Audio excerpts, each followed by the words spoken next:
ცხლის გულის მსგავსი ვერაფერი ნახო მხოლოდ კარგი იღავი კიდევ ერთი ახალი ქართული სიმღერა დედაშვილობაზე ამჯერად თინა ჭულუხაძის და ია მაისაიას დუეტმა იმღერა. კომპოზიტორმა ია მაისაიამ სიმღერა დედაშვილობა დაახლოებით 1 წლის წინ მარიამ ციკლაურის ლექსზე დაწერა. თავად ორი შვილის დედამ სიმღერის შესრულება ახალგაზრდა მომღერალს თინა ჭულუხაძეს შესთავაზა. იმის მიუხედავად, რომ მასთან დუეტში სიმღერის სურვილი თურმე მის ქალიშვილსაც გასჩენია.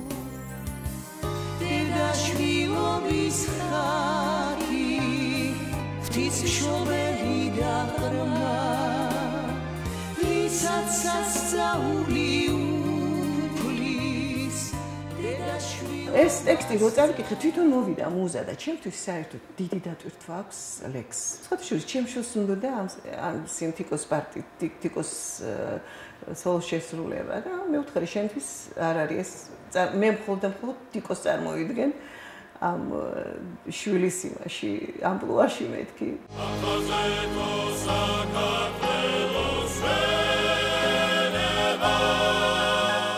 2006 წელს მუსიკალურ კონკურს პატრინოდზე ია მაისაიამ სიმღერა აფხაზეთო საქართველოს მშვენება წარადგინა. სწორედ ამ კონკურსზე გაიცნო ახალგაზრდა მომღერალი თინა ჭულუხაძე. თინა წარმოშობით სამაჩაბლოდანაა, მას მაყურებელი როგორც ჯეოსტარის გამარჯვებულს ისე იცნობს. კომპოზიტორის შეთავაზებას მომღერალის სიამოვნებით დათანხმდა.